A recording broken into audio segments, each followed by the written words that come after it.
La carne, il corpo ha una data di scadenza, lo spirito no.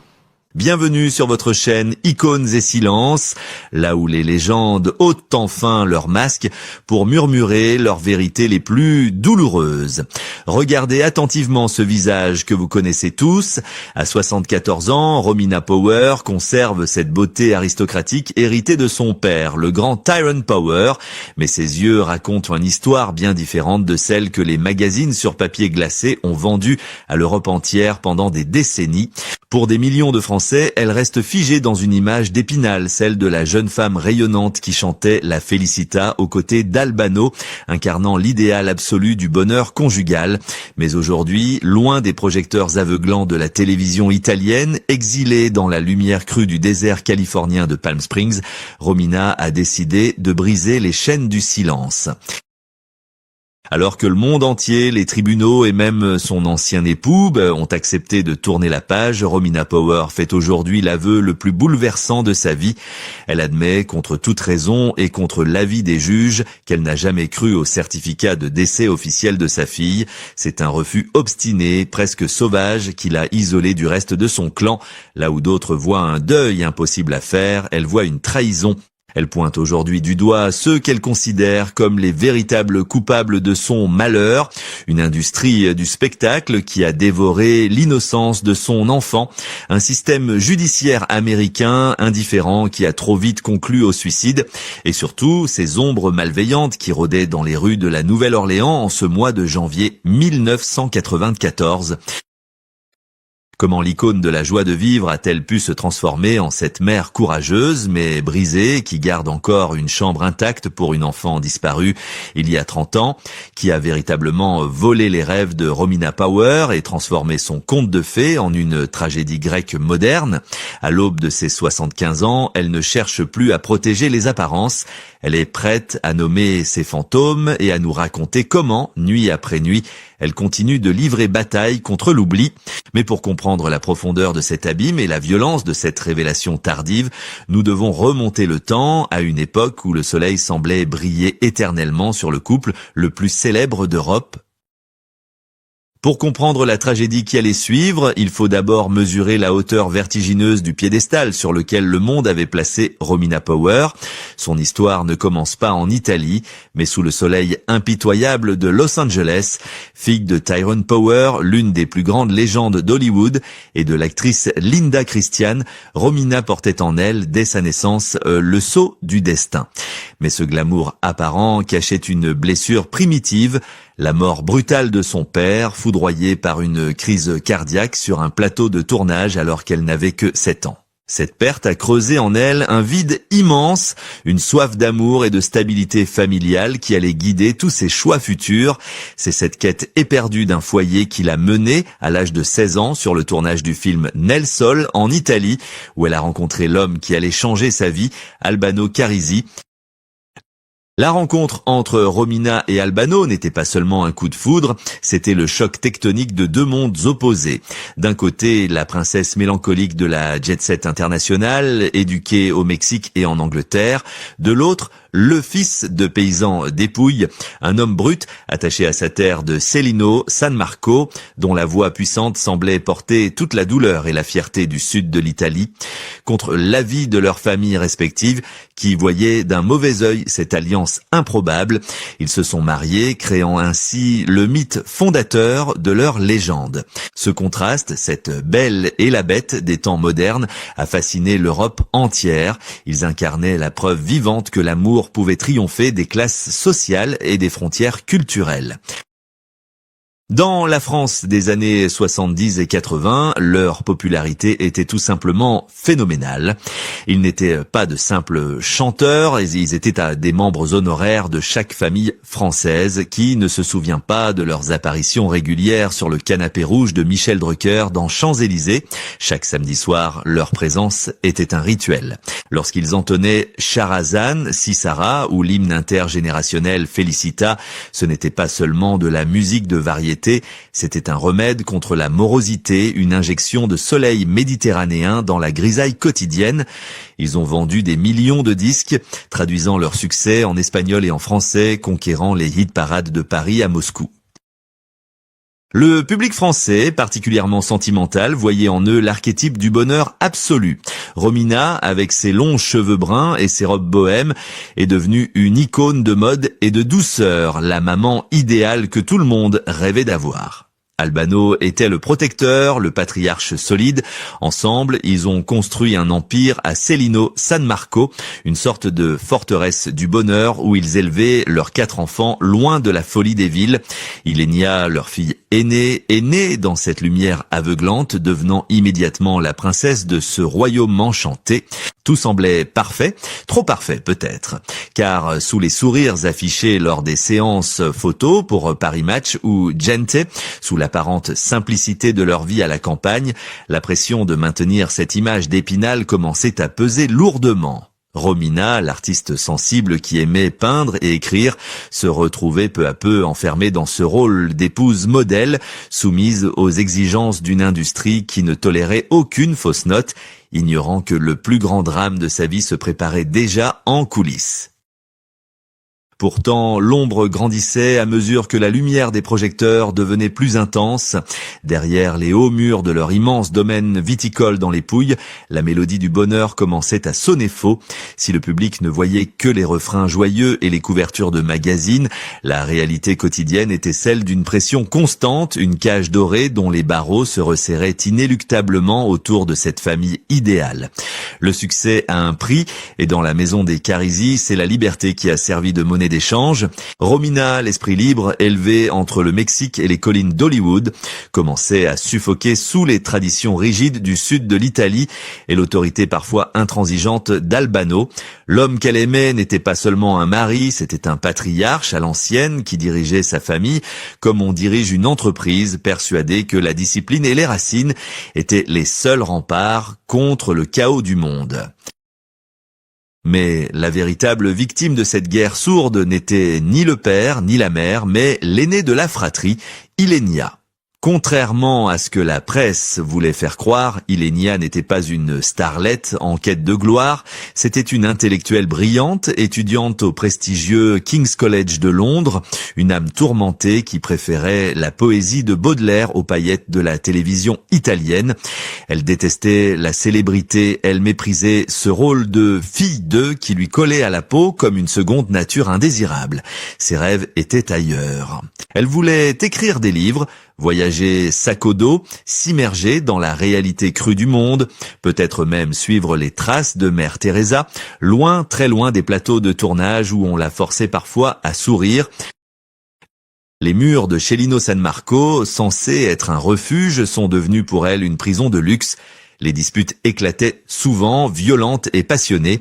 Albano, avec sa rudesse paysanne, ne comprenait pas cette soif d'évasion.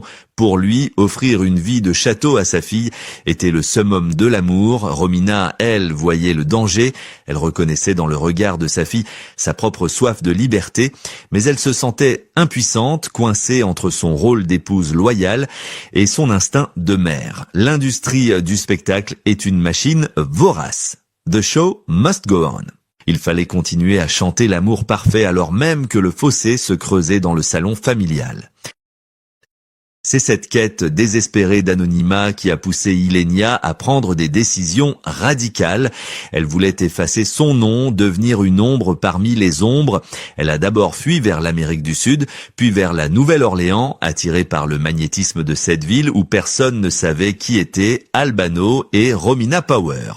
Elle cherchait à respirer, mais elle ignorait qu'en fuyant la lumière artificielle des projecteurs, elle courait droit vers les ténèbres. L'année 1993 touchait à sa fin, et avec elle, les derniers instants d'innocence d'une famille qui ne savait pas encore qu'elle vivait son dernier Noël au complet. Le piège était tendu, et la tragédie attendait son heure. Janvier 1994, le soleil de la Méditerranée semble n'être qu'un lointain souvenir alors que le destin de la famille Carisi sombre dans les brumes épaisses et inquiétantes de la Nouvelle-Orléans.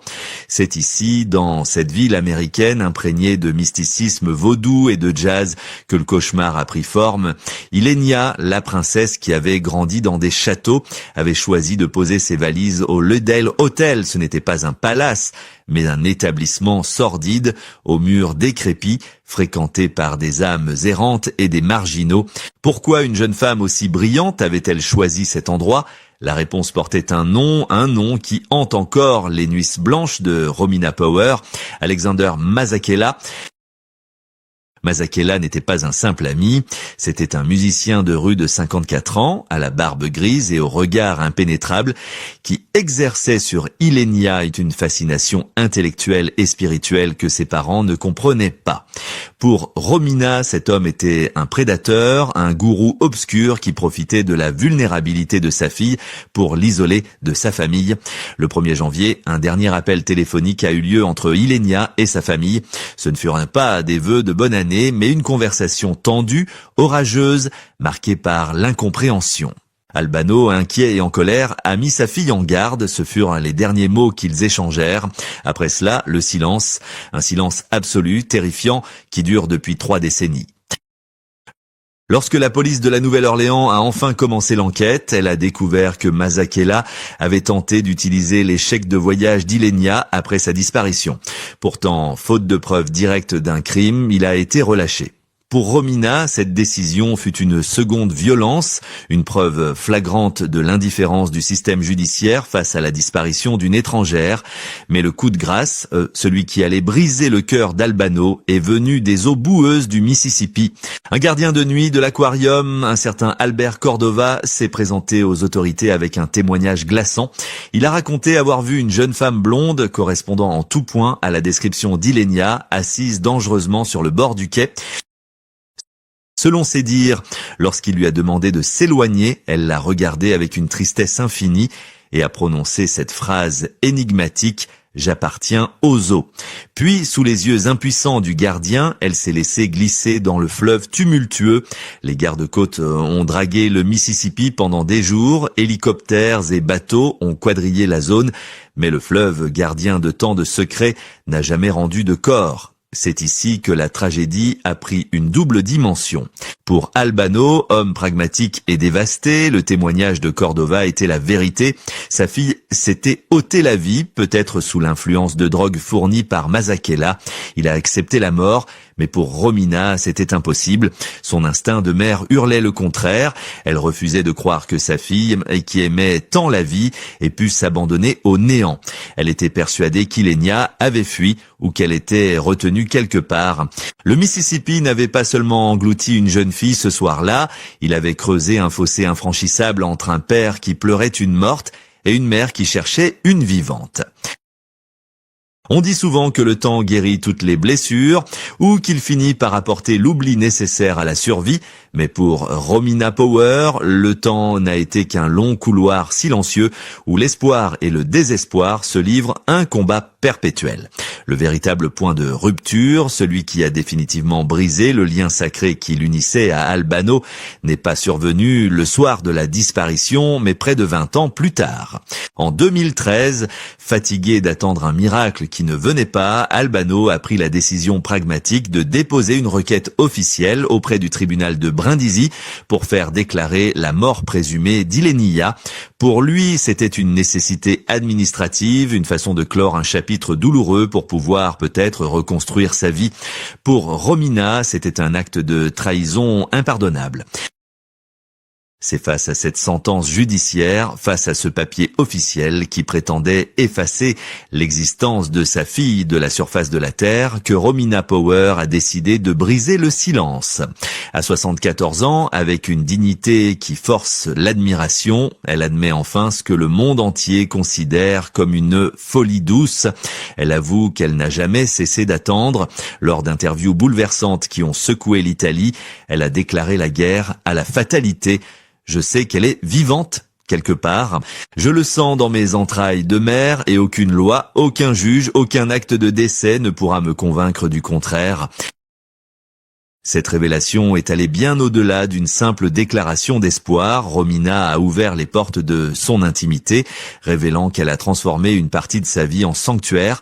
Elle confesse qu'elle garde année après année des objets appartenant à Ilenia, qu'elle scrute les visages des femmes dans la foule lors de ses voyages, cherchant ce regard familier. Elle a quitté l'Italie, trop chargée de souvenirs et de jugements, pour trouver refuge dans la spiritualité bouddhiste et le calme du désert californien. Là-bas, loin du bruit médiatique, elle a construit une forteresse intérieure où Ilenia est toujours présente. Mais briser le silence, c'est aussi accusée. Romina ne pardonne pas, elle pointe du doigt l'incompétence et la hâte des enquêteurs de l'époque qui, selon elle, ont bâclé l'affaire pour ne pas ternir l'image touristique de la Nouvelle-Orléans. Elle revient inlassablement sur la figure d'Alexander Mazakela, cet homme qu'elle considère comme le véritable architecte du malheur de sa fille. Elle est persuadée qu'Ilenia n'est pas morte, mais qu'elle a été effacée, emmenée, peut-être forcée de changer d'identité et de vie. En refusant de signer cette fin de l'histoire, Romina Power accomplit un acte de résistance ultime. Elle accepte de passer pour une femme qui refuse la réalité, car pour elle, la seule réalité qui compte est celle du cœur. Elle a choisi la solitude de l'espoir plutôt que le confort du deuil partagé. C'est là sa tragédie, mais c'est aussi sa plus grande force, être la gardienne éternelle d'une flamme que le monde entier a voulu souffler.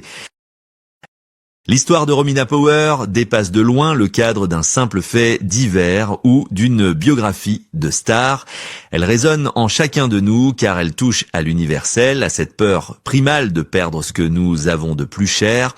Pendant des années, nous avons consommé le bonheur du couple Albano et Romina comme un produit, une drogue douce télévisuelle. Nous avons exigé d'eux qu'ils soient parfaits, souriants, éternels. Mais nous sommes-nous jamais demandé quel était le coût humain de cette perfection?